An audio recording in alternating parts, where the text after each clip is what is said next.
The Morgan Thomas Show. Brought to you by Black's Tire Inc. What's up, everyone? It's the Morgan Thomas Show. I'm your host and producer, Morgan Thomas. Welcome again to another Monday night edition of the Morgan Thomas Show. We're so excited to have you with us tonight. As you can see, we've got the gang back again for another week to talk about Clemson football. And again, another Clemson football win.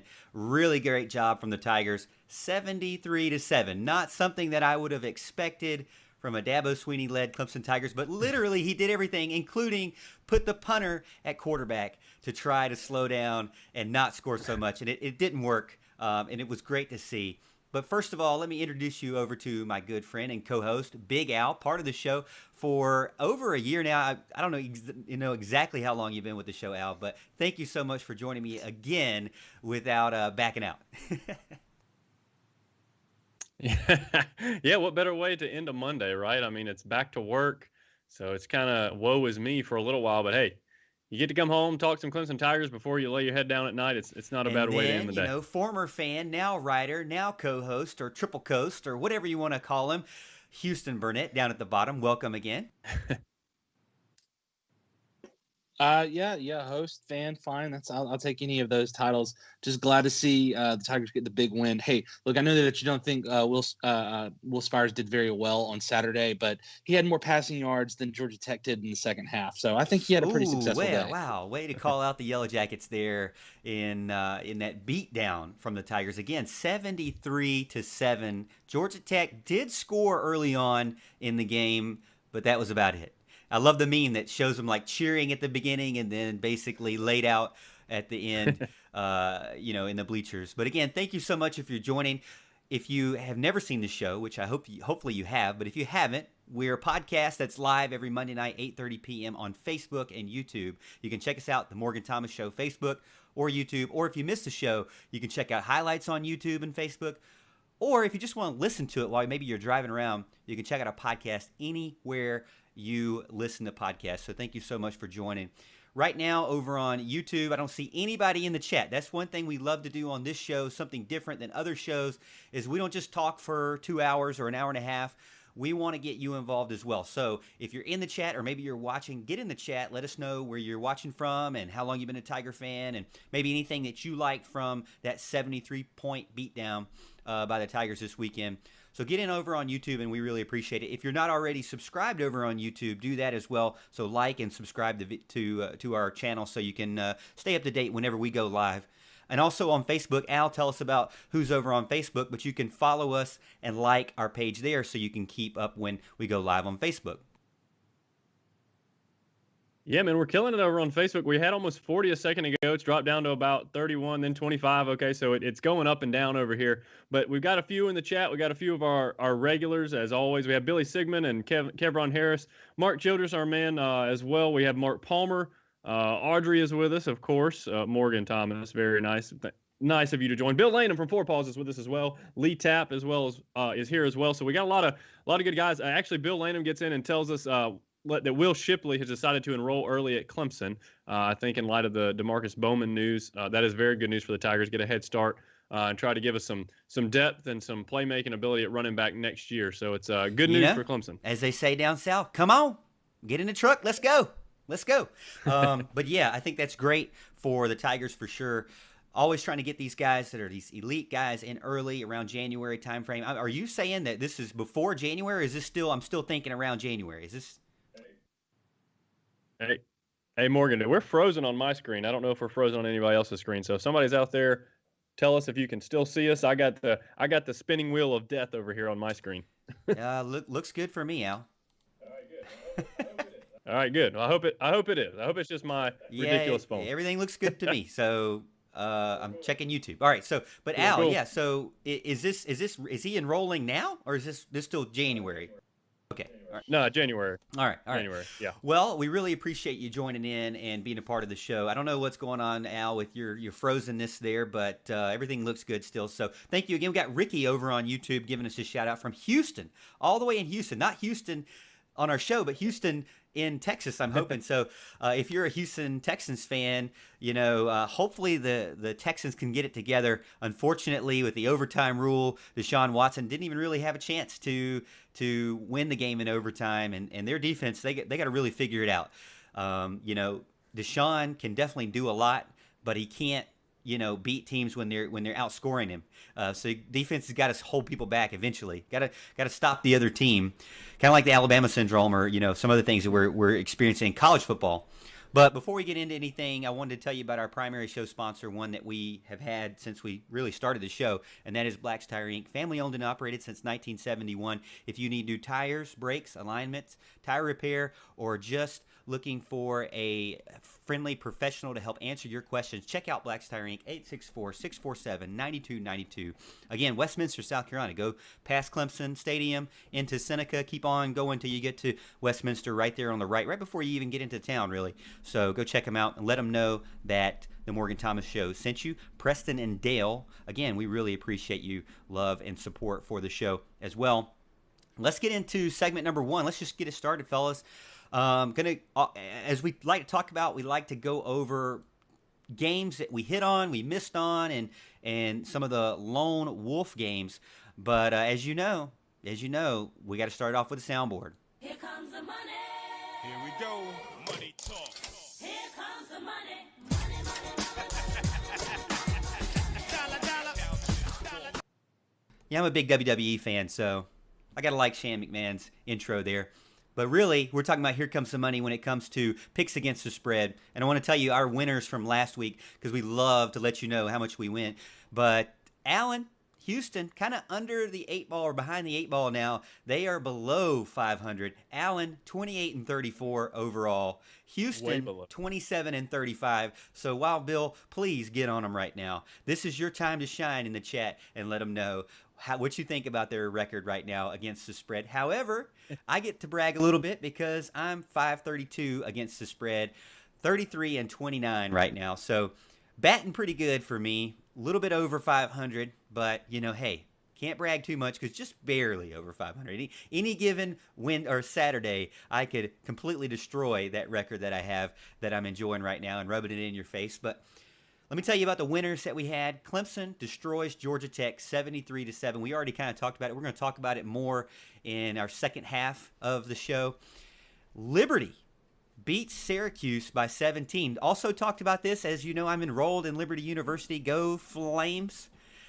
I'm Liberty Online, so I've never actually been in the university or the stadium. But Liberty beat up Syracuse, so we'll talk more about them and what we think about Syracuse coming up this week against Clemson.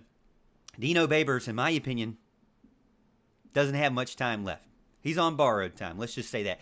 BYU, this is one that Houston and I were really big on, and Allen kind of left us and decided that he wasn't going to go down that train, and it hurt him a little bit. So BYU beats Houston by 17 with 22 unanswered points in the fourth quarter, and Al made sure to call me this week and tell me a little bit about how he felt about that game. Tell me, Al, just give me a little insight. Give the fans an insight of that conversation that you had.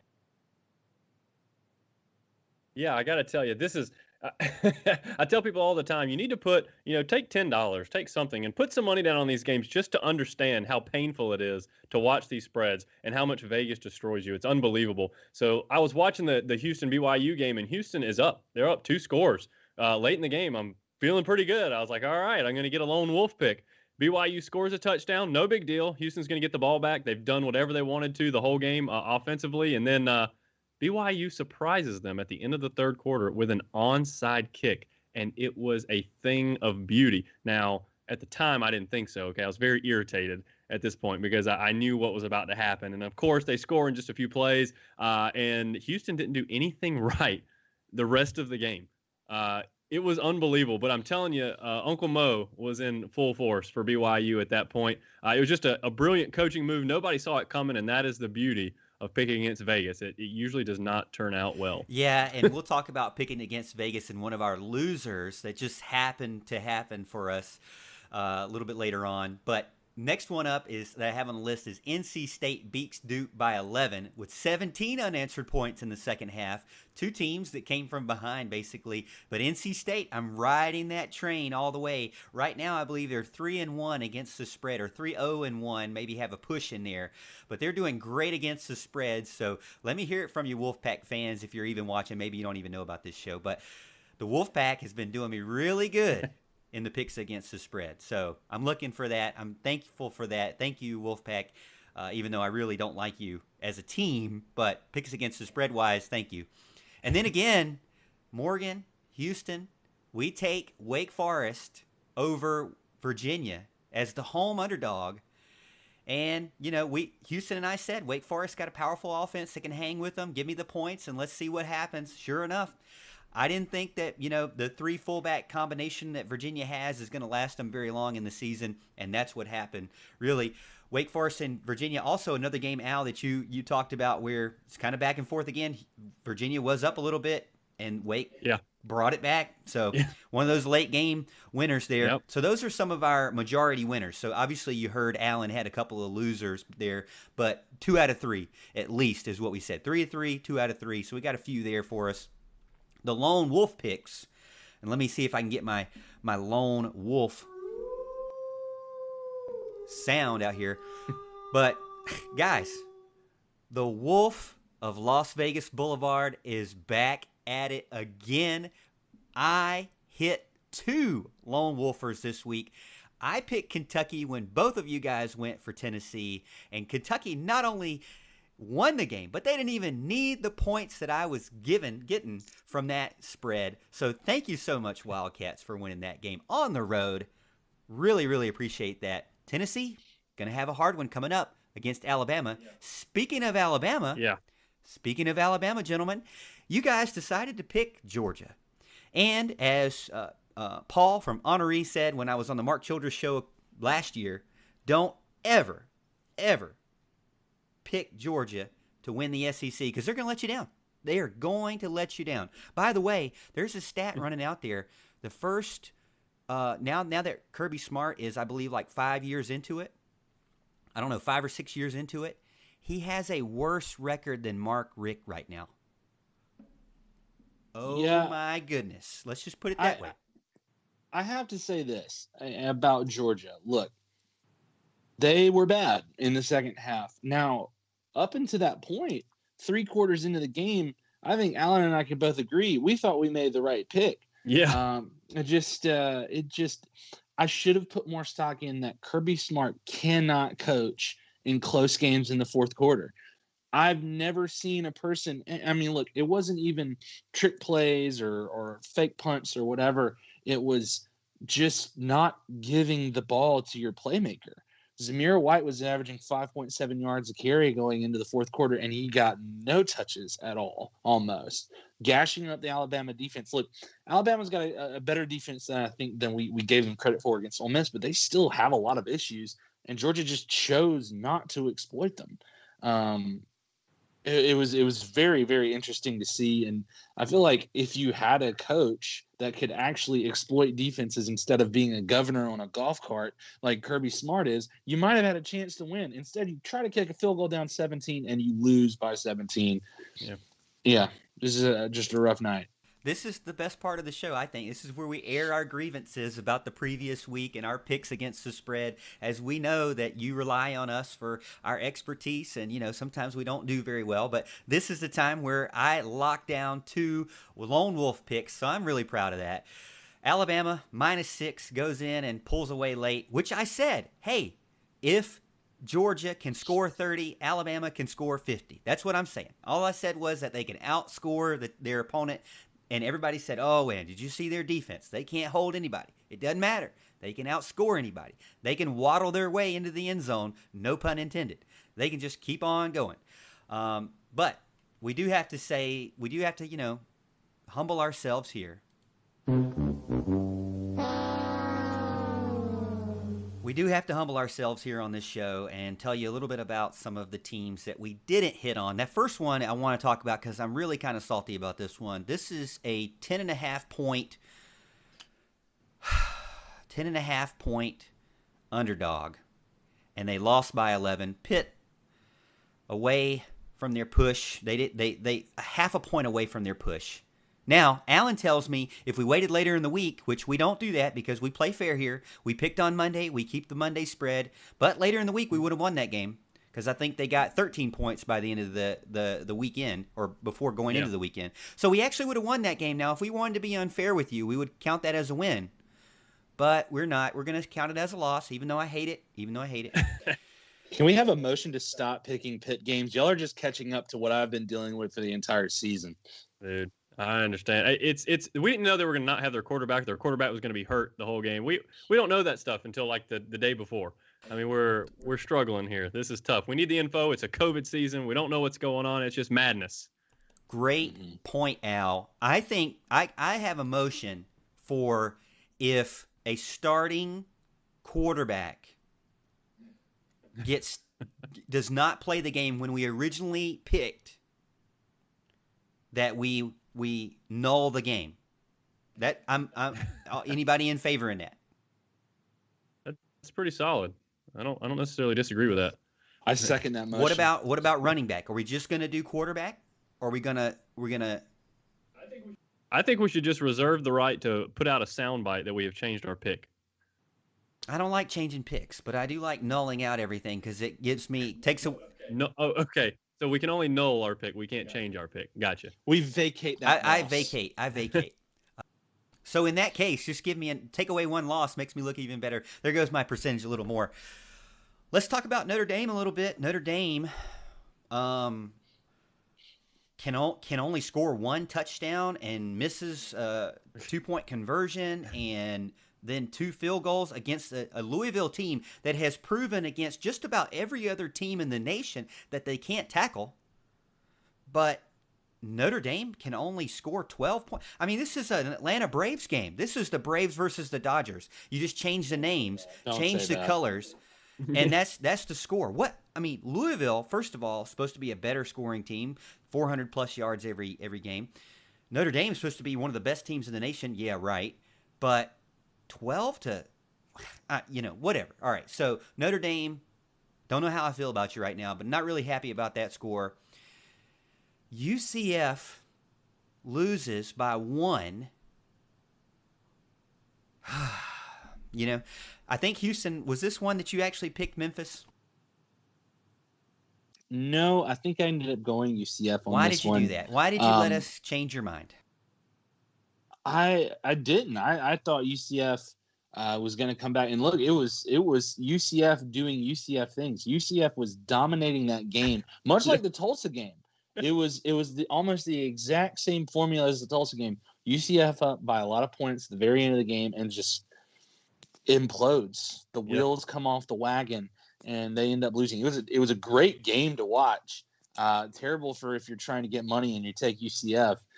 Pretty bad beat there, but Memphis ended up taking that one in the end, same way that Tulsa did. Yeah, I mean, you knock off the last 5 minutes of that game, we got another win in our pocket right there. I'm going to skip this one to talk about it at the end. But Boston College can't hold Virginia Tech. We all thought that, they were kind of on a roll. Now Virginia Tech seems to have found something. By the way, they kept Hendon Hooker in the game the entire time, so maybe that's it. I feel like Virginia Tech may be one we need to start looking at as kind of on the up for sure. But the one I want to talk about last is the Tar Heels allowing Florida State 24 points in the second quarter and then basically shutting them down after halftime. But, I mean, and almost winning the game late in the game. But, how do you let Florida State, who just figured out they have another quarterback in their arsenal, score 31 points against your defense, and you're supposed to be one of the best teams in the ACC, and Florida State's supposed to be one of the worst defenses in the ACC, statistically speaking. This is why the ACC has no other contender other than Clemson, because of teams doing stuff like this, and it's just frustrating. It's just frustrating because we all picked UNC. Florida State shouldn't have won that game. if you played the second half like you played, if you played the first half like you played the second half, it would have been a complete domination. I don't know. What are your thoughts on that game? Any thoughts, chat? Any thoughts on UNC, Florida State? I don't know. I mean, I don't know how I feel about. I don't know how I feel about the Tar Heels right now. I'm in shock. Al, do you want to take this one first? Man, I'm telling you, that was a brutal game. I got to watch some of it. I was keeping up with actually the score just on the ticker, and my friend Marty was over there. I don't know if he's watching with us tonight, but I was looking. I was like, Marty, they're up 24-0. This is Florida State. This is the team that gets blasted by everybody. I mean, what is going on here? And UNC, obviously, we've talked about preseason. We've talked about even this season how good they've been on offense. We thought they turned it around the second half of the first game of Syracuse, and they were kind of on a roll, and they couldn't do anything. And the second half was just incredible. I mean, they stormed back just like, I kind of figured they would. And, man, their receivers, which is kind of their bread and butter. I mean, they have great running backs too, but their receivers dropped 2 passes, one on third and one on fourth down. Easy passes, wide open passes. And they just drop them because I feel quite sure they go in to score and win that game. Now, they wouldn't have covered if they did that, but they should have won that game. It's just what an embarrassing performance against a bad FSU team. Now, FSU's a little different now. A little bit of confidence as Bill gets on the chat line over here and says FSU has some confidence now. They may build on that, but they still won't beat Clemson. They certainly do have a confidence after the quarterback change. That's a good thing for them, I guess. But yeah, they're not anywhere close to Clemson's level yet, so I'm certainly not worried.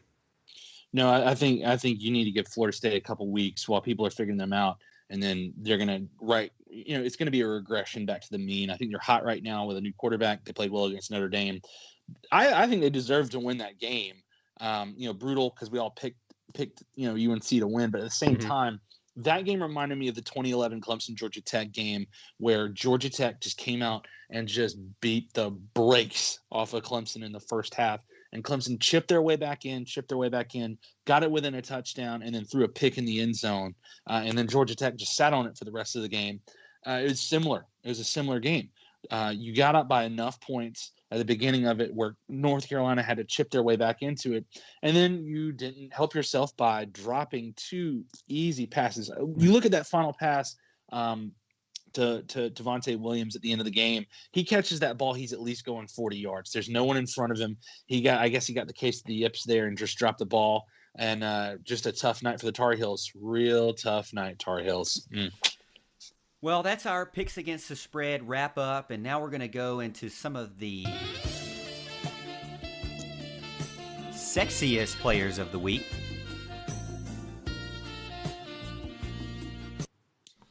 So we're going to do sexiest players of the week. Al, take it over.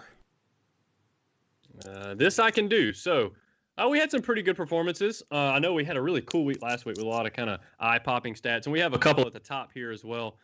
And oddly enough, we're going to have 2 quarterbacks from the same game. And I mean, anybody that watched, I know Houston was watching the UCF-Memphis game. So very, very number one, I have Dylan Gabriel, quarterback UCF. It was a loss to Memphis by a point. I think it was 50-49 or something like that.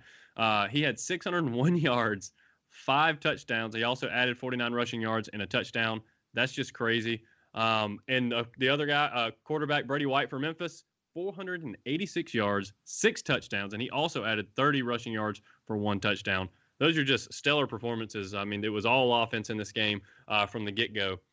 Going to add another quarterback, our very own Trevor Lawrence, 404 yards, 5 touchdowns, 1 INT. And the reason those stats don't seem quite as great as everybody else's on that list, but he did it in a half, ladies and gentlemen. He did it all in 1 half, which is incredibly impressive. And it's one of the reasons he is probably the Heisman leader as of right now, especially since Etienne kind of had an off game. Georgia Tech was certainly keying on him.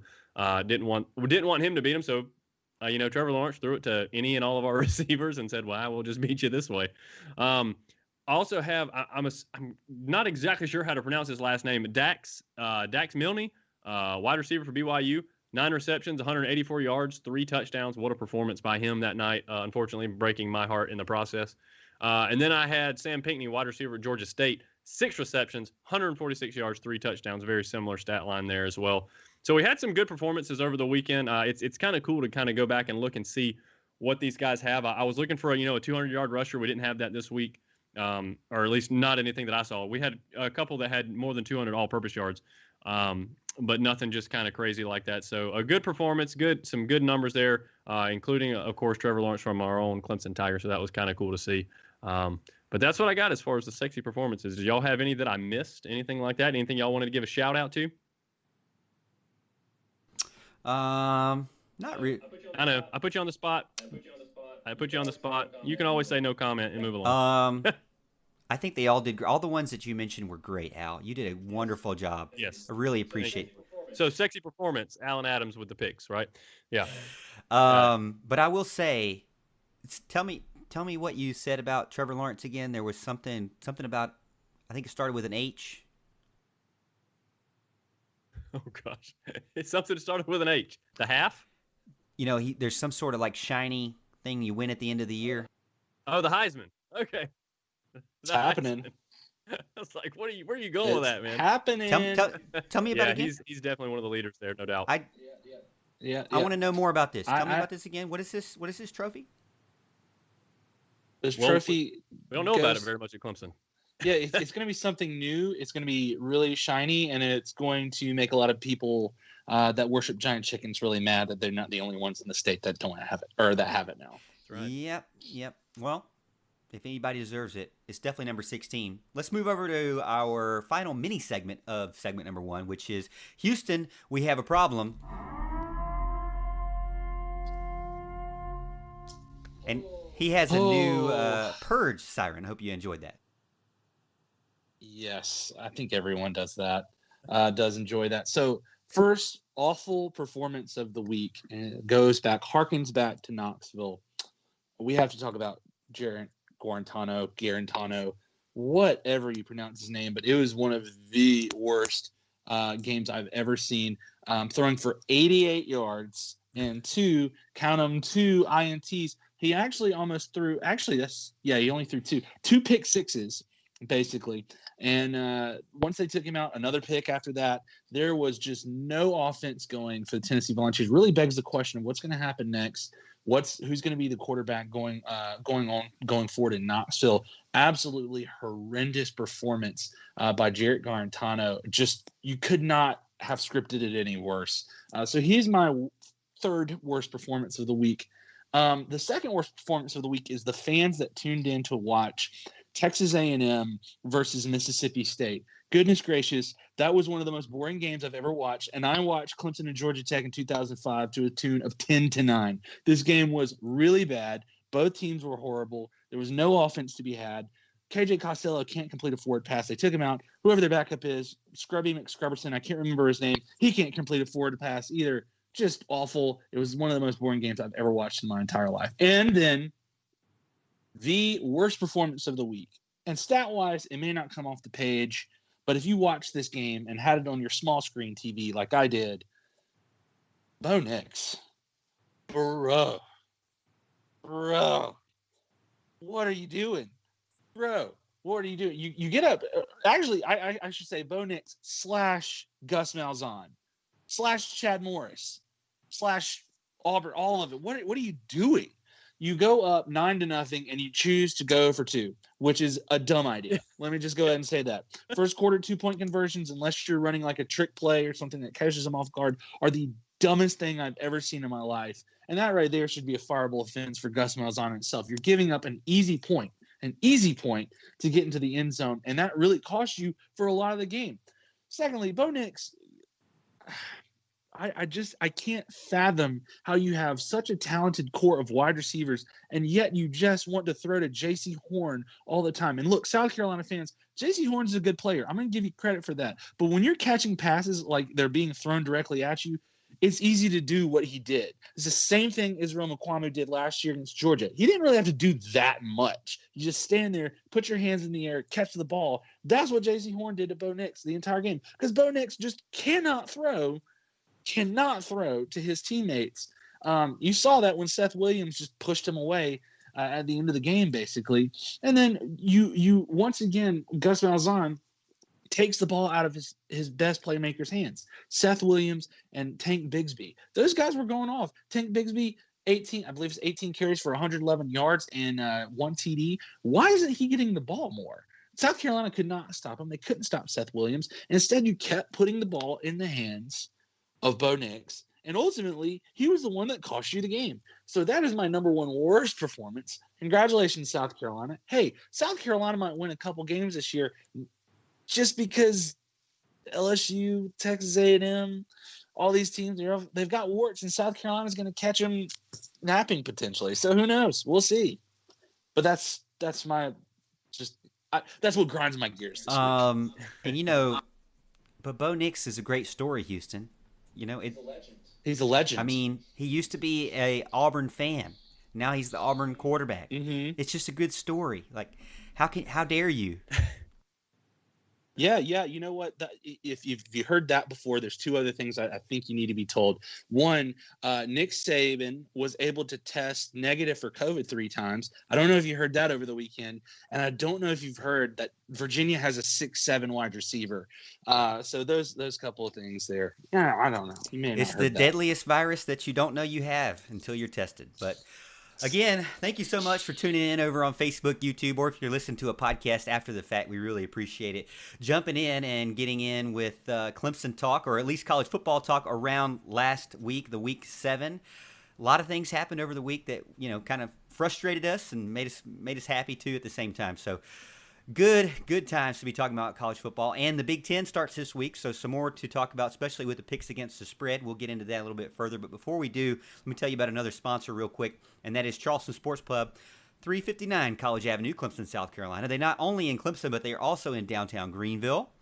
And I got a list here. They're in Greenville, they're in James Island, Mount Pleasant, Somerville, and West Ashley. So 6 locations right now. But the one we like the most, I guess, is because it's the closest. Well, really, maybe not the closest to us.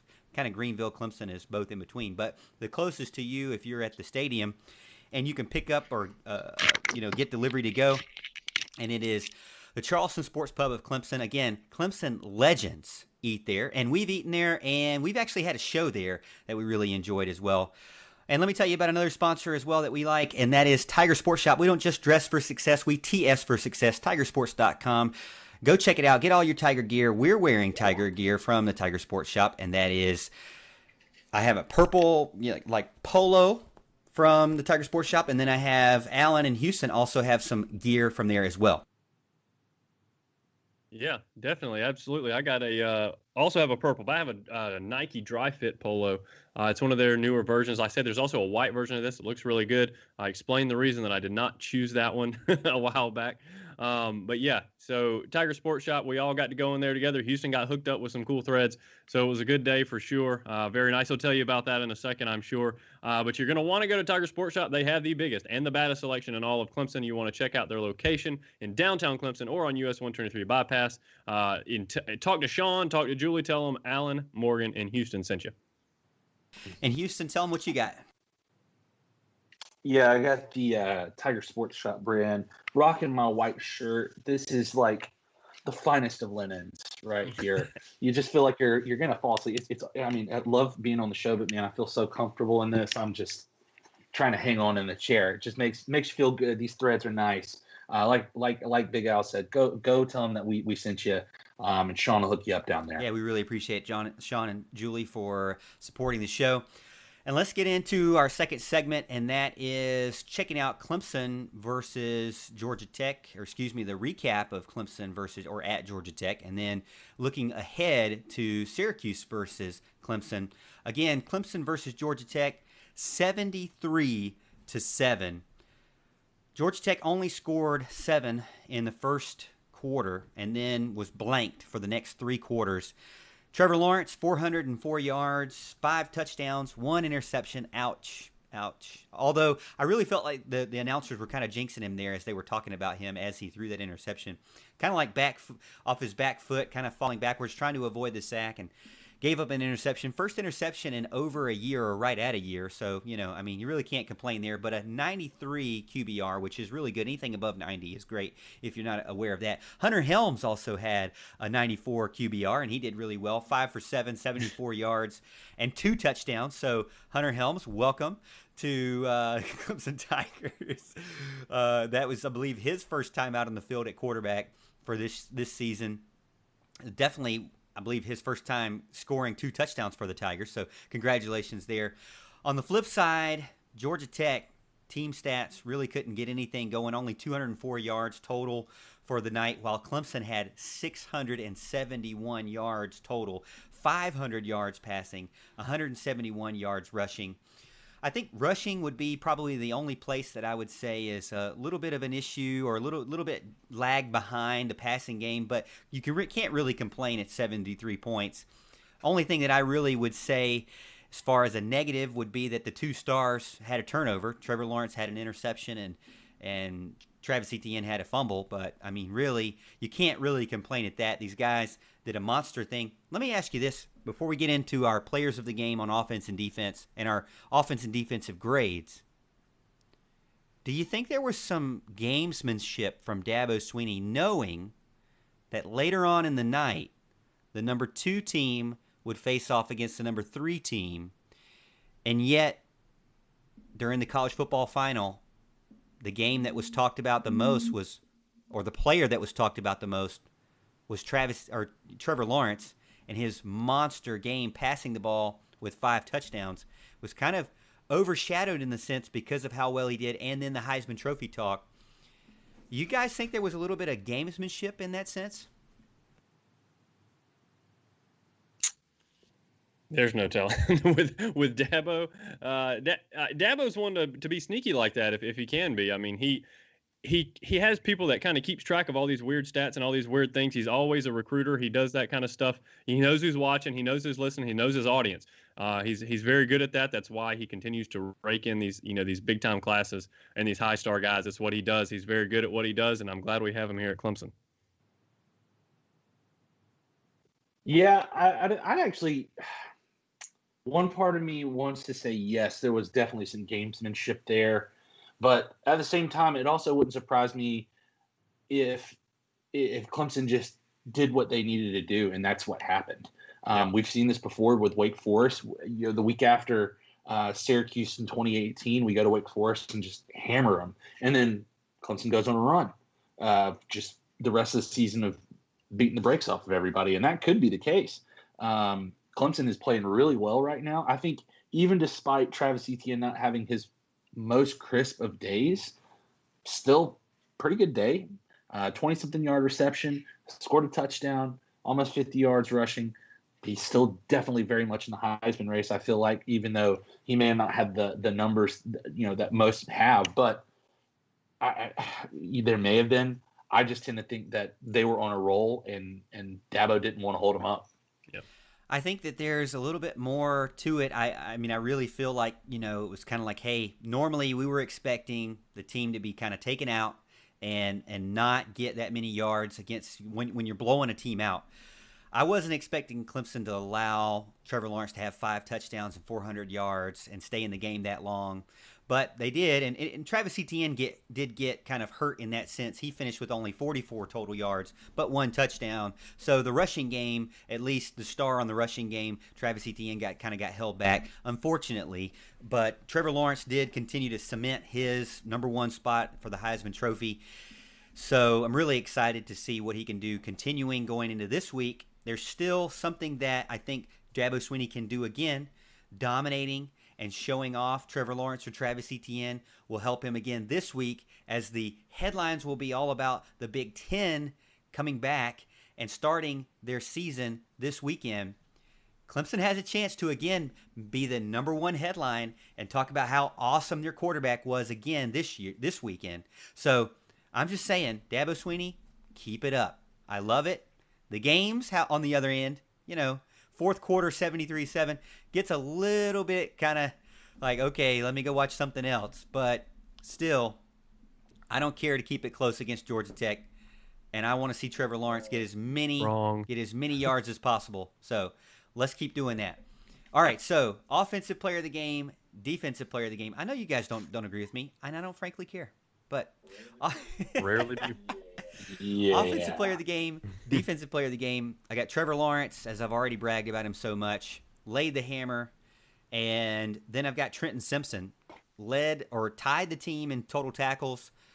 but didn't even start the game. Was kind of all over the field late in the game. I kept looking, 22, 22, 22. He looks pretty good out there. Just signs of what's to come in the future. So good job, those two young men. Yeah, they did great for sure. And I actually gave my offensive player of the game to Amari Rogers. He had 6 receptions, 161 yards, 2 touchdowns. I am maybe undeservingly, but I am penalizing Trevor for that utterly laughable decision he made to chuck that ball up in the air and throw that pick. He has done such a good job, and I didn't want to see him lose it that way. I wanted to see it be a pretty good pass and a great play, by a corner, and on a contested ball. But that was not the way I wanted to see him throw his first one of the year. But I took Amari Rogers there. As far as defense is concerned, I went with Miles Murphy.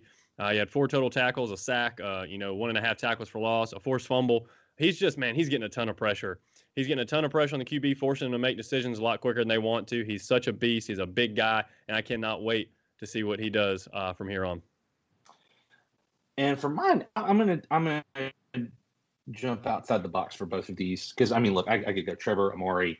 We all know the people that are very deserving, and this isn't to take away from any of their accomplishments. Trevor played amazing, Amari played amazing, but I'm gonna go with a Joe as my offensive player of the game. He should have had 2 touchdowns. He should have had 2. He might be taking the step. We talk about players that are going to take the step. And if a Joe takes a step this year, he's got the body frame like DK Metcalf and Buddy. Oh, yeah. You want to talk about a receiver that's going to take over. A Joe is going to be one of those names for the future. I was super excited to see him get reps, and I was super excited to see him score points number 73 on there. I was super excited for that. For my defensive player of the game, I am picking Nolan Turner. Mainly because I have been very hard on Nolan Turner from day one. I was very critical of him last year for a lot of the things that he did. And I think he's another player that has come full circle in the Dabo Swinney. I'm going to develop you into a solid player that's going to be draftable in a high round and on an NFL roster. And that's Nolan Turner. He's very, very agile, very athletic, and he's become one of the anchors of our secondary that's turned into one of the best units on our defense. Got a pick the other day. It could have almost been a pick 6. I'm not going to complain too much about that, but I think he had a great game. Looking forward to see what he does next. Mel in chat saying that Trevor needs to throw 6 or 7 every game. I agree. I believe Latson dropped one early on, like a clear touchdown. He always seems to have that one, and then he kind of settles in. I guess maybe he's still kind of getting used to his role as a full-time starter now. And then Bo gets in, says hello. Mel also says that he expects the same result this weekend as he did last weekend. Donnell gets in, also says that worst performance has got to be the other defenses that Clemson faces, and I would definitely agree with that. Let's give an offense and defensive grade for Clemson. I'm giving A's across the board, as you know. You really can't say much about only 7 points, only 200 yards, and 73 points and 600-something yards. You really can't say much more about that. Trevor Lawrence, ETN, still big stars on a national stage, looking great. I saw Cornell Powell doing really well, getting some winning one-on-one matchups in the red zone, which really made me feel good about him and his progression this year. And then, obviously, Trenton Simpson. Landon Zanders and Nolan Turner got kind of mixed up on that one touchdown. I don't even know who. We won't know because we don't know the call. But it was some motion there. Turner let his motion guy go across the field, decided to come up close, play inside, got the crossing guy. Zanders, who the crossing guy was starting on his side of the field, he continued with that player, and Turner let his side of the field guy go. So I'm assuming that Turner should have been back there with him, even though he was, they were both kind of going left. One was going left to right, the other one was going right to left, and one of those side guys got to stay and do something there. I don't know. I don't really know what the call was, but the person that gave up the motion guy was Turner. So I'm assuming that Turner was supposed to pick up, if he gives up his motion guy, he's supposed to pick up the outside guy instead, and he came in close. But overall, I'm giving him an A. He made up for it. Turner did with an interception, as Houston mentioned. So I really don't see any problem. Give me 12 more of those games, and I'm perfectly fine. Yeah, it was a good performance for sure. I gave him an A- on offense because I'm docking him for the 2 turnovers. Okay, Etienne had a fumble. Trevor Lawrence had an interception. Okay, those are your 2 Heisman finalists. Okay, we expect them to be perfect, right? All right, we want them to be perfect, just like Coach Boone said. All right, every aspect of the game, we want them to be perfect, and they weren't. Okay, 73 points. I'm not complaining. I think everybody understands that. But if I'm just nitpicking, also Etienne couldn't get the run game going. So that's something the offensive line needs to take to heart, and kind of make sure they make a statement coming out next game. So with the turnovers and the offensive line not providing a good enough a path for Etienne to get loose, I'm going to give him an A-. But hey, 73 points, I'll take it every time. As far as defense is concerned, I gave them an A- as well. It was a good performance from them, but like you said, they had that big bust on the touchdown run. They actually or on the touchdown pass. They actually had another one where a guy had beaten somebody. It might have been Goodrich. I can't remember exactly who it was, but he got beat by about 5 yards. Thank goodness he was overthrown, or he'd have walked into the end zone as well. So a little bit of the kind of the same stuff with the secondary. I mean, they play great for 90% of the game, and they have that 1 or 2 busts. I also saw some missed tackles on Gibbs. Goodness gracious! Now this guy is a running back. He is incredibly talented. I don't want to take anything away from Gibbs, but we simply couldn't get him on the ground for the most part. He was breaking a lot of tackles. I want us to see us clean that up a little bit. But overall, great performance by Brent Venables and the defense as usual. Yeah, I think I'll just split the difference for both of you and just say a blanket A for everybody. But I was really toying with it. Trevor said that they had left 14 points on the board and we gave up a big touchdown. I would have loved to have seen 87-0 on the Bobby Dodd scoreboard. That would have been quite a day. But at the same time, I say that tongue in cheek. Everybody played well. We had mistakes, yeah, but you were able to make up for it by just obliterating them and doing whatever you wanted for 90% of the game. So I have no comments, no negative comments. And here's the other thing. I've been complaining about some of our play calling for the beginning of the year. I've been complaining about that. I don't have a ton of problems with that. I feel like we were aggressive when we needed to be aggressive. I would have liked to have seen the run game a little bit better, but I also understand. I feel like a team like Georgia Tech was going to I feel like a team like Georgia Tech was going to sell out for something, either try to just sell out, take away the pass, or take away the run.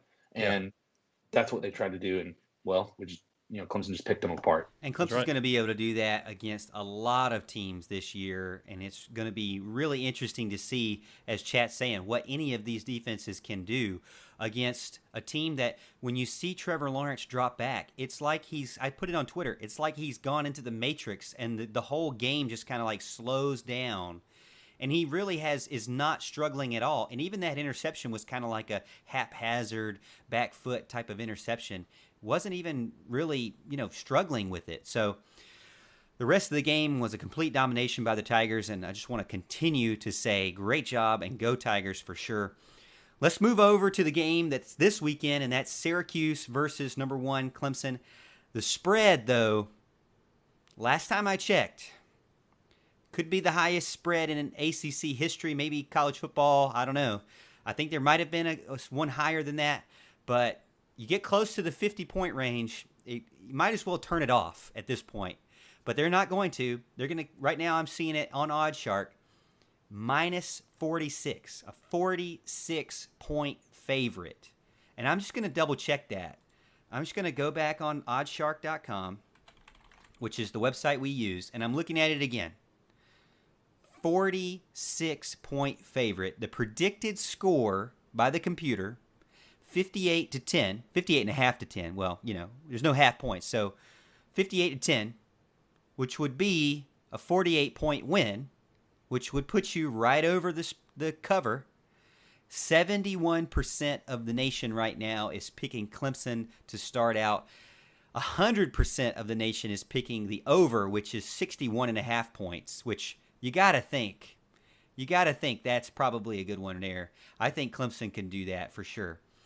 But let me give you a little bit about the game coming up October 24th, 12 p.m. Clemson has a 99.4% chance to win, according to ESPN's Football Power Index. Babers was asked about his message to the fan base coming up into this weekend, and he said this, I quote from Dino Babers, the coach of Syracuse: "We've got a lot of young people playing, and we're going to have to get better." He reminds them of the Virginia Tech and Clemson upsets, and then he says, They just need to have faith. I don't really know if faith is going to salvage your season, considering that we already predicted Syracuse to be one of the worst teams in the ACC. They've lucked up and won a couple of games. They won against Georgia Tech, which I did not think that they would. Thought that was crazy. But I give that to home field advantage in that sense. But still, I think Dino Babers is on the way out. If you look at his record, outside of that 10-win season that everybody wants to give him all this credit for, and yeah, he's a great guy, but he's 14-27 when you take away that 10-3 season that he had. Even with Eric Dungy, he only had one good season with Eric Dungy. The other seasons were 4-8. Last year he was 5-7, and right now he's, I think, 1-4. So definitely not on the winning side of things. Kind of down around the range of being a terrible coach, to be honest, if you take away that 10-win season. I don't know why they're keeping this guy around. Tommy DeVito, his stud, is not going to be playing this game as far as I can tell. He's out injured with an ankle problem. But Rex Culpepper came in last weekend against Liberty and threw for 211 yards. That would have been the best game this season for Tommy DeVito, the star. The guy that's supposed to take over and carry on the 10-win seasons for the Orange. It's just not looking good for Syracuse. I got a stat here. Clemson hasn't been this heavily favored over an FBS opponent since 2006 versus Temple. And again, like I said, is there a big game that Clemson needs to overshadow and dominate again? Yes. It's not just one big game. It's all the big games of the Big Ten returning to college football. So I'm predicting a big-time win from the Tigers. I know you guys are going to tell me this. I always say stay away from the 40-point spreads. But we can't stay away from it. So in that sense, I'm taking Clemson to cover the spread at home, number one, dominate and win. So give me Clemson to cover 46. Al, what you got? Well, I got to tell you, when I have my Syracuse preview up, I wish y'all could see my notes, because all I have is the heading Syracuse preview, and under it says, yikes. Okay, because this should be bad. They've got nothing. I mean, I thought their best player was Cisco, their safety, and he's gone, I think, for the rest of the season. There's nothing good on offense to talk about. There's really not that much good on defense to talk about. It's just a bad situation. And however, like you said, you get really uncomfortable with these big spreads, especially when you're playing Clemson, okay? Because, we could have scored 100+ on Georgia Tech if we wanted to, and we didn't. And I understand we scored 73. That's a lot of points, and it's a lot more than we usually score. But that doesn't happen very often, okay? It's not all the time you're hitting on all cylinders like that. I am going to say enough plays are going to be made by Syracuse to, keep the chains moving at time, to run some clock. We'll have a lot of backups in, and I'm anxious to see if it goes quite as well for them as it did the other day. I can't see the 46-point spread working out well a lot. It may work. It may very well beat me and bite me in the tail on this particular pick. But Clemson's not going to cover a lot of 46-point spreads over the course of the year just because of the way and the nature that they play. I am going to take Syracuse to cover this 46-point spread. Ooh, can I just motion this to already be one of these vacated picks? I feel like this isn't something that we for any of us three that are picking this game, this is kind of a lose-lose situation. Because you pick Clemson to cover and they give up a garbage time touchdown at the end. Yeah, it's not a good look, and that could very well happen, which I think could be the possibility. I think Clemson's going to come close to covering. 46 is a little much for me, considering that, if Clemson kicks 2 field goals versus 1 touchdown and Clemson wins 55-10 versus 56-10, there may not be much of a difference, but it'd be a huge difference for somebody who's betting the game. I'm going to take the points for Syracuse. Clemson still wins this game big, a lot. They're going to be playing a lot of backups in the second half, but I just think 46 is a little much for me. So I'll say Syracuse points. Clemson still wins big. Water a little too hot. So am I? Is this? Am I a lone wolf in this? You are the lone wolf, my Well, friend. I didn't have the button ready, but now I do. Lone wolf, baby. And my husky, she just freaked out when I did that. So we need to get her. Come get her on the screen here. Come on. I made her a little bit. I made her a little scared here. Come here, baby. Oh. All right. She gets to say hello. If you're listening to the podcast, you probably have no clue what I'm doing. But just imagine a black and white husky on the screen that's terrified because I just did a wolf. She's the real wolf in the family for sure. But so I am the lone wolf picking Clemson. Let me know in the chat over on YouTube or Facebook what you think. Are you with me? Are you with me in my lone wolf pick? Because I'm going to let you guys know and remind you that I was 2-0, baby, for my lone wolf picks last week. And so I'm feeling it again this week. So give me the Tigers. Can't go against them. Even though the Tigers don't have a winning record against the spread this year, I still have a lot of confidence in them. So give me Clemson to cover the spread big. I agree with Mel in chat that Clemson is going to dominate again and become top of the headline while the Big Ten is trying to make their comeback. But let's get into our picks against the spread and end up the night. This is our final segment. And as we go into our final segment, we're going to tell you about our final segment sponsor of Daniel Weber State Farm Insurance, 518 College Avenue, Suite 190, Clemson, South Carolina. Give them a call, 864-722-9083. That's Daniel Weber Insurance. For all your insurance needs, call Daniel Weber State Farm. Their team is located in the heart of Clemson, South Carolina, and their goal is to protect, educate, and serve their customers and community. They specialize in auto and home insurance. Their goal is to help protect your family and your finances. Again, give them a call, 864-722-9083. As you know, they've got a ton of 5-star reviews. One of them says that the staff at Daniel Weber office is so kind, thoughtful, and knowledgeable to their insurance needs. The office is quaint and appeasing, and they love to stop in. It's always a treat. So go check out Daniel Weber State Farm. And Al, tell them about another one of our lovely sponsors over there with Heating Cooling Services, Inc.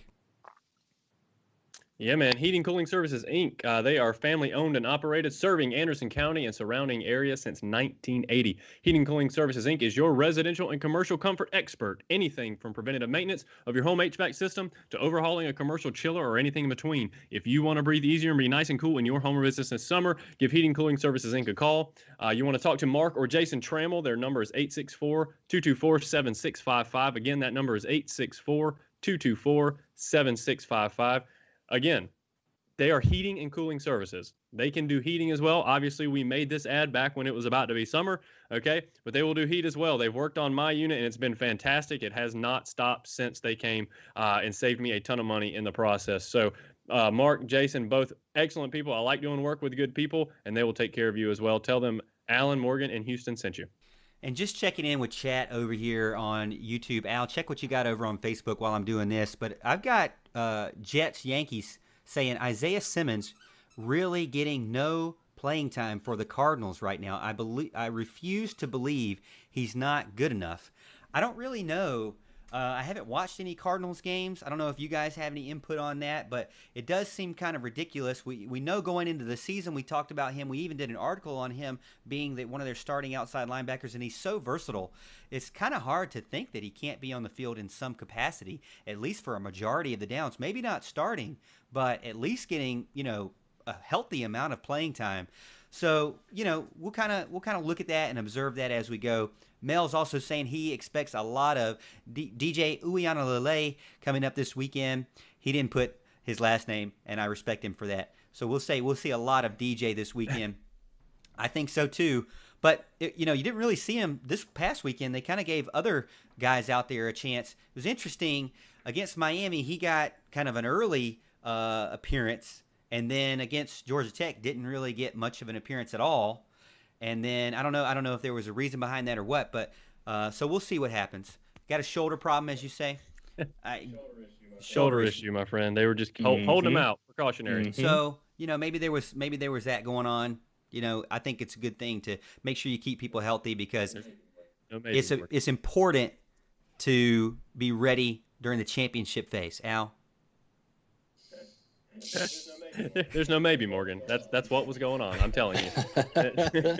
Maybe Allen can read, and that's what he read. No, that's what they said. The coaches came out and said he had some shoulder tightness. They were just kind of holding him out. But it was good to see everybody else. I like everybody. I'm sure you see Pumachan come in, you're like, whoa, this is not exactly what's been happening. Uyangalale's kind of been the guy, and then you see Hunter Helms come in, and you see Spires come in, and you're like, okay, something's got to be wrong here. And, of course, you're hoping it's nothing serious, and that's kind of what they confirmed after the game. No big deal. All right, so I'm going to try to start the picks against the spread. And not only am I going to try to start it, but I'm going to try to do a college game day style picks against the spread. All right? It's 9:35, fellas. Clock us now. Let's see what we can do here. ACC games. We'll start off with the ACC, and then we do top 5 of the week. If you have any problems with the top 5 games of the week, take it up with Houston. You can email him at houston.hedoesn'tcare.com, and he will tell you why he picked these 5 games over the 5 games you might have wanted to get the picks from. But, again, he does his best. Alan does his best. I do my best to try to rotate so that we don't just always focus on the ACC. But the ACC is our key conference that we start with. So we'll go. Number 23, NC State. Number 14, UNC. UNC burned me with Florida State, burned all of us with Florida State. UNC right now, minus 16.5. The fact that they lost to Florida State is just really killing me. The Wolfpack is 4-1 against the spread right now. I'm going to continue to roll with them. Give me this interstate rivalry game. 2 ranked teams against each other. NC State's got a good running game and a pretty decent defense. Decent, I'll say decent. But give me NC State to keep it close and keep it within the 16.5. So I got to roll with my Wolfpack winners, plus 16 for the Wolfpack for me. Man, I was talking to Hart Vaughn, one of our watchers there on the chat not too long ago, and UNC was 14.5 this morning when I looked up the spread. So you said they're 16.5 now. That certainly changes some things, but man, I'm kind of with him. I think UNC did not live up to what we expected to last week. We expected them to bludgeon Florida State, and they did not. NC State has done well covering this year. They've done a good job. Their quarterback, Morgan, is out. I don't know if you are aware of that. Their quarterback is going to miss 4 to 8 weeks. Oh boy! It's not to say they have a solid. But guess what? Backup, I get a null no matter what. I get a null because I didn't know that. I already picked. You guys don't get a null. I get a null. So believe it or not, even though they burned me, I am going to go with UNC here. Even though it goes against my better judgment, I'm going to take the Tar Heels, and hopefully they have an offensive explosion and cover the spread. Yeah, I'm going to also go with UNC. Comeback game. They have no injuries that we know of that are major. NC State losing Devin Leary is huge considering what he's been able to produce. I'm taking the Tar Heels. Who is even their backup? I'm going to look real quick and see. Bailey Hockman. Kid from Hammond. It would help if you listened to the show, Morgan. Bailey Hockman. He's a junior, though. He's a junior transfer. Yes, he is. I'm going with him. I'm gonna ride it out. All right, I'm gonna go ahead and make my choice and ride it out. Even though I might regret it. But, all right, next one up. Florida State at Louisville. The Lone Wolf Florida champion. State at Louisville, -5. Preseason, I would have gone ahead and picked Louisville, no problem. Now, Florida State beating the Tar Heels, finding a quarterback. Even if they lose, I feel like, Florida State's improving. Louisville is not improving. But Florida State's defense is bad, guys. They're bad. But Louisville's offense is good when they can get it going, and they're not facing against Notre Dame. And again, I look at it as the tale of 2 halves. So the tale of 2 halves, Florida State had no points after halftime. So give me Louisville to cover by 5. Florida State was a fluke win. So, yeah, I don't necessarily disagree that Florida State was a fluke win. I do think Florida State is getting better. I think they're showing some signs. And like you said, Louisville is not showing any signs, and they've burned me all year. And you know what? It wouldn't surprise me if they burn me again, but I'm going to take FSU in the points here. The key factor for me is this is a revenge game for Jordan Travis, Florida State, Louisville transfer. I'm taking Florida State in the points. Something is going wrong here because I am not following with you guys. This is 3 lone wolves for me. However, I do have a better that record. could be good. So that could be good or bad for you. I'm just saying, could be good or bad. Again, I said I would brag this week, but I know that any given Saturday can completely destroy my record. Next up, number 3, Notre Dame, minus 10.5 at Pittsburgh. Give me the home dog, 10.5. You know, I think that Pittsburgh's good defensive line with Notre Dame's primarily running attack will bode well for Pittsburgh. I don't know if Kenny Pickett is back or not. I don't know. They're still kind of day-to-day. We don't know. So considering we don't know, this could be a null if you guys will allow it for all of us. But I'm going to take Pittsburgh plus the points. Yeah, I haven't heard anything about Pickett on this one as well. Pitt's another team that has burned Houston and I believe, this year on several occasions. But Notre Dame, I mean, can only beat Louisville by 5 at home and score 12 points total. Yeah, I'm taking Pitt plus I think 10.5. Notre Dame is biding their time for another bigger game that's coming up later this year. Yeah. Yeah. You know, part of me, I know Pitt's going to do this to me again. So I'm gonna go opposite of what I want to do. I'm gonna go Notre Dame to cover. Look, Kenny Pickett, even if he's healthy or is able to play, I don't think he's going to be 100%. I think Notre Dame's the best defense that Pitt will play this year. I don't think this is the best offense that Notre Dame has faced. I think Pitt is going in the wrong direction. I think Notre Dame is just staying where they are. And staying where they are, I think, is 10 points better than Pitt. Give me Notre Dame in points. Okay. I like how you pulled that pick prediction out of there. If you were really originally going to say Pitt, I really commend your ability to change your pick on the fly and have a good argument with it. Next up, number 19, Virginia Tech, minus 9.5 at Wake Forest. I do think that Wake Forest can hang. I think that they can score. However, I do believe that Virginia Tech is better than, say, a Virginia or maybe some other teams that Wake Forest has played against. So, with the fact that Hendon Hooker seems to be kind of on the right page now, and the fact that Virginia Tech allowed only 2 touchdowns but 435 yards last weekend, but talk about bend and don't break. Give me Virginia Tech to cover 9.5. It's funny. I keep talking about these teams that have burned me before, but I mean, look at my record. Every team has burned me this year. So what are we talking about here? Wake Forest is another team that's done that to me. I took them the first week and they burned me, and then I haven't taken them any other week and they've still burned me. So yeah, I'm taking Virginia Tech to cover minus the 9.5. Khalil Herbert is going to run wild. Hendon Hooker is going to be all over the yard with Virginia Tech.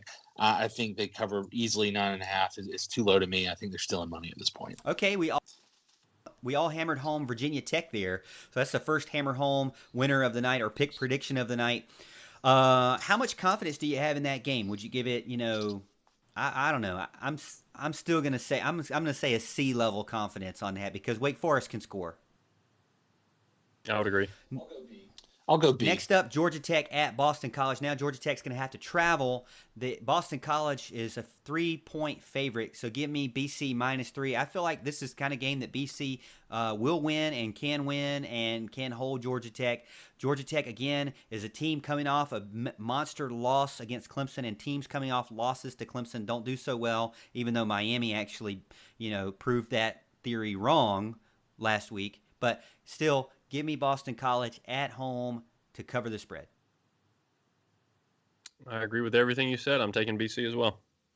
Yeah, I'll take BC. I think BC will cover. Now, I will say the reason that's 3.5, I think Georgia Tech is going to play a lot better than what they played last week. Georgia Tech is getting better as a team. Boston College tends to play up or down to their competition, but I think BC's ultimately going to cover this game. Last ACC game of the week, Virginia at number 11, Miami minus 11. Miami is an 11-point favorite. This has got to be the steal of the week. If you're listening to me, if you guys pick Virginia, I'd be shocked because this has got to be the steal of the week. Miami at home, Virginia, who can't beat North Carolina State, only 11 points, less than 2 touchdowns. 99% of the nation right now is picking Miami to win. I'll play that game. Give me Miami. Yeah, the fact that everybody's so confident makes me want to pick Virginia in this game. But we like to put too much stock into Virginia and the way they played Clemson. Maybe it was more the way Clemson played. When you kind of take a look back, Miami was an impressive win after they got destroyed by Clemson. Impressive win coming back the next week. I'm going to take Miami minus 11 as well. I'm going to take Miami. I'm going with Miami. Not taking Virginia. I don't know if Brennan Armstrong is still going to be in the game. I'm not taking them until he comes back.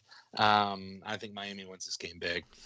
Yeah, I think that's a steal of the week right there. 11 points just seems really low for a Miami team that's got a really solid offense and a Virginia team that just seems to, be really a rushing team. Games of the week, these are picked by Houston, so thank you so much, Houston, for providing the next 5 or the final 5 games that we'll pick before we finish up tonight. Number 18, Michigan, minus 3 at number 21, Minnesota. I got no idea here. I'm going to take a Morgan in this case, and that is Tanner Morgan, 3-point home dog. Give me the points and the home dog. Well, I like to hate on Michigan, as we all know. It's a team I never believe in. It's a team I always think is overrated. There's several of them, but they're kind of one at the top of my list. I don't know a lot about this game either, Morgan, but yeah, I'm going to go with a Morgan as well, and I'll take Minnesota to cover as a low-point home dog. I am going to take Minnesota as well, but not for a Morgan, unfortunately. Rashad Bateman has opted back into the season, and that's going to be the best player on the field. Give me Minnesota in the points. Next up, South Carolina at LSU, and you heard that right. I didn't say any ranking for either of those teams. Minus 7, LSU is a favorite. Carolina right now, 3-0-1 against the spread this year. So they're doing good against the spread. The computers, though, are saying it's going to be a blowout, 45-20. So a 25-point win for LSU. I don't know if I feel the 25-point win. I really don't. But it is at home. It is at home for LSU. And Auburn, as Houston said, is just really not a team you want to brag about beating. Chad Morris, I think I've said it. I've hinted at it. Maybe a washed-up offensive coordinator. He may be. I'm not saying for sure. It's not a personal attack. He just does not seem to have any success anymore, and there's something going wrong with him and in getting an offense going and being able to mentor a quarterback to the next level. I don't feel it. So I don't give South Carolina that much props for winning against Auburn. But I think give me LSU to cover. I think LSU can score. So let's say that LSU can score 30. I think that they can hold South Carolina to about 21. So give me to cover by, what is that? I got 9. So I'm saying they barely cover this. Yeah, this was a tough one for me. As a matter of fact, I had South Carolina bolded most of the day today, and the point spread went from 7.5 to 6.5. But I mean, why? There's not a whole lot of logic for having LSU cover the spread. There's really not. They lost to Missouri. But they lost to Missouri. 40 points on Missouri. I understand, but they got destroyed by Mississippi State. They beat Vanderbilt by about the same that South Carolina beat Vanderbilt. And South Carolina has actually looked a little bit better than I think people believe, and LSU has looked worse than people thought, except for maybe Houston. So there's just not really a lot of reason to pick LSU here. But man, it's a hard thing to just pick South Carolina to cover a spread against a team called the Tigers. I just don't like it. It bit me last week when we picked Auburn, but I think LSU's offense has potential to be better than Auburn's. Bo Nix was just a complete dumpster fire. I'm going to take LSU minus the points here. Well, I'm going to do the lone wolf thing again that I never thought I'd do, but I'm going to take South Carolina on this one. I don't really think. I'm just stopping you right there, Houston. I don't really think you're allowed to be a lone wolf on that team. We'll let the fans decide. We'll let the fans decide your fate. Yeah. Well, look, here's the reason why. I know LSU can score a ton of points. South Carolina's proven that they can score points too this year. Yeah. Their offense is actually playing really well. And despite our telling all SEC defenses that they're going to throw the ball to Shi Smith, that's what they're going to do. They're going to throw the ball to Shi Smith. They're going to run the ball with Kevin Harris. And occasionally they'll throw it to Nick Muse. Nick Muse. They're going to throw it to him occasionally. That's the offense. But right now, SEC defenses are trash. They're terrible. Nobody can stop a runny nose right now, and LSU is no exception. South Carolina is going to be able to score points on them. LSU will be able to score points on South Carolina. Just how many? South Carolina's defense isn't as bad as some of these in the SEC and actually has a relatively solid unit compared to the rest of the league. I'm not going to pick an outright winner, but I am going to say South Carolina is going to cover the points. It's going to be a close game, and I think South Carolina is going to have a chance to win this at the end. Well, I'm also seeing in the chat that Miles Brennan has got some problems. Yep. So, I knew that going in. You knew that going in? This was 1:53 p.m. Questionable there. TJ Finley or Max Johnson is their other quarterbacks that will likely start in this game coming up. So that's something you want to go with. Hey, I'm going to keep mine out there as well. I'm going to stick with my pick. But, we'll see. I mean, this is one that's definitely set up for South Carolina to win in that case. Next up, Oklahoma -7 at TCU. Not even the best game in the Big 12. And I tried to convince Houston to change it, but it was too late. So why do we care about these two unranked teams? Well, this could be the start of Oklahoma trying to get back into it, but TCU's also had some upsets as well this year. I'm going to say give me TCU at home +7, the home dog. I got to take it. I'm with you as well. I'm rolling TCU here. Oklahoma has not been as impressive as a lot of people thought they were going to be this year. And, obviously they had the upset to Kansas State at the beginning. I am going to take the Horned Frogs. I'm going to go with Oklahoma here. I think that the win over Texas is going to bolster their confidence. I think their offense is going to get it rolling here. TCU has proven that they can't stop anything either on defense. Iowa State and others have rolled all over them. I know they got the win at Texas, but Texas rolled all over them. Give me Oklahoma. Next up, number 2, Alabama, -21 at number 18, Tennessee. Alabama and Clemson right now, as it looks, might be the two best teams in the nation. The public is picking 74% to Alabama. And I think if Alabama can score 50, I think they're going to put 50 on the board. They're almost averaging 50 points a game. You're going to tell me that Tennessee can score 29? Don't see it. Give me Alabama. Do me a favor. What did you say the spread was on that one? -21. Oh, it's 21 now. Okay. All right, 21. Yeah, I mean, you got to take Alabama here. There's no reason to take Tennessee. I mean, goodness. As Garantano. I kept hearing Garantano. I always thought it was Garantano or whatever. But yeah, he was just an atrocity this past week. It was the Garantano we've come to know and love, the guy that can do decent one week and then just be awful the next week. And you'll notice that our resident Vol fan, Phil, has not joined us tonight. So he's probably in hiding because of that performance. I was texting him back and forth a little bit in the game, and it was just bad. I expected a lot better from Tennessee. I thought Garantano had kind of found something. He was doing a little bit better, being a little more consistent, and it was just garbage. You have to take Alabama here. And if Tennessee's able to cover, you just kind of tip your hat to them and move on. Yeah, I'm going to take Alabama. I do think that we will see a quarterback change for Tennessee this week, and that's going to be who they roll with for the rest of the year. I think this game, even though Alabama covers, will look on paper like a closer game, similar to what the Georgia game was. I don't think Tennessee will take a lead or anything like that, but I think that a new quarterback, new life, they'll score some points at the end. It'll be something along the lines of like 45-21, 42-21, something like that. As they were rotating quarterbacks last weekend, they actually had one go into the transfer portal because he didn't get played as he expected. So, got a little bit of controversy going down in the quarterback room right now. Not a good look. halfway through the season. But last game of the night, number 9. This is a Big Ten game. Did we pick any other Big Ten games? Yeah, we had another one in there, Michigan and Minnesota. Not Ohio State. This is a Big Ten game, not including Ohio State. I think Houston had a little reason for that. A little bit of a stab at Ohio State for not picking them and their game against Nebraska. Let us know what you think about that game. But our game, we're going to pick the final one, number 9, Penn State, -6.5 at Indiana. Again, the Hoosiers have a ton of returning starters.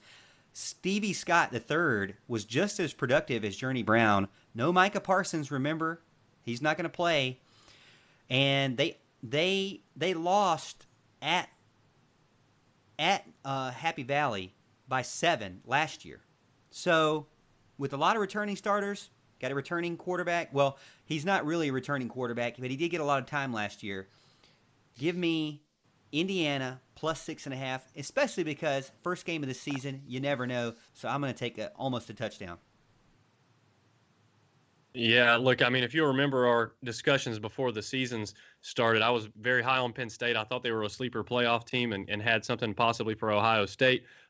When they lost, Micah Parsons single-handedly dropped them out of the playoff discussion for me. I thought that kid is an absolute freak athlete. I thought he was going to do big things as a general for that defense. He is no longer there. And Indiana is better than people believe they are. Like you said, a lot of returning starters. They're kids that are going to have to be in that system and grow up in that system, and I think they're going to be fired up for that first game, ready to make a statement or at least, give it their best effort at home. And first game might be a little sloppy. I'm going to take the Hoosiers to cover as well.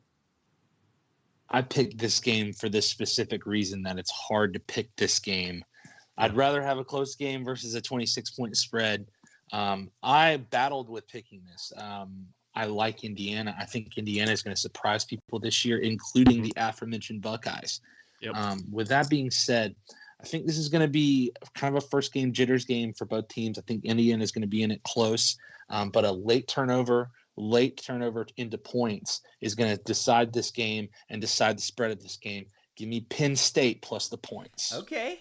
All right. Well, I hope that you enjoyed our picks against the spread this week because it's been a couple of weeks in a row where it's kind of been we're all picking the same team. So it's kind of fun. We got a couple of lone wolves. Got actually a lot of lone wolves for Houston and got a couple with me, which I'm a little bit nervous about, and definitely some, if you go listen back, we hold no responsibility to your results this week. There was 2 in there that had quarterbacks that may or may not play, and one that I believe definitely won't play, so that we may or may not have known about. We try to do these while we're on our lunch break, and if something comes out at 2 o'clock or maybe on a Thursday, as Alan has mentioned, it's kind of hard for us to kind of go back. But we try to stick by our picks even though.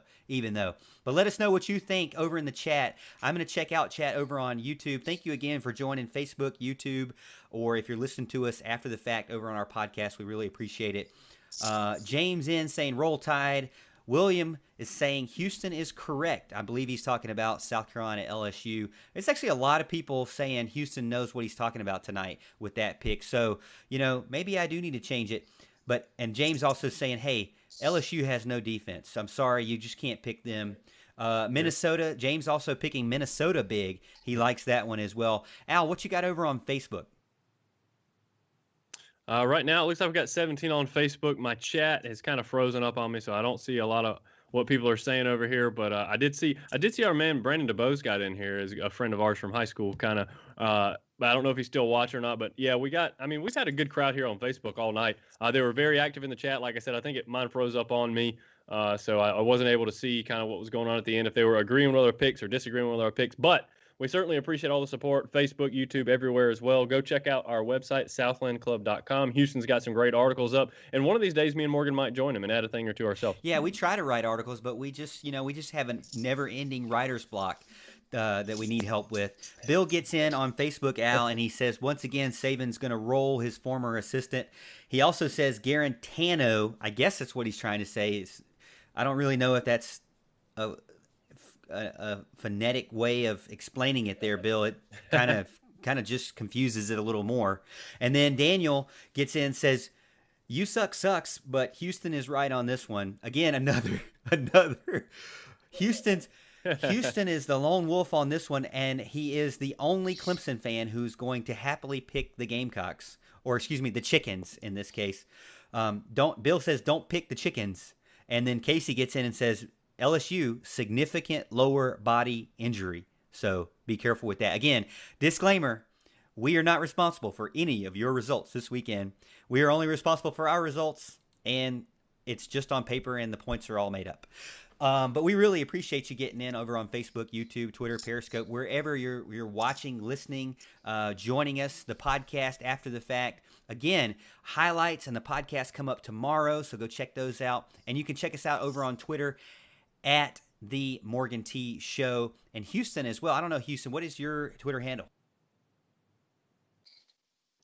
My Twitter handle is at Houston, like a city in Texas, _ SLC. So at Houston _ SLC. And Alan does not care anything about Twitter, so you can just hit him up on Facebook or on YouTube. Sure. He will like to chat with you there as well. Thank you so much for joining us. We really appreciate you hanging with us ever since day one, really, if you've been with us. This is episode 83, and as always, Tiger fans, we'll see you at the top of the hill.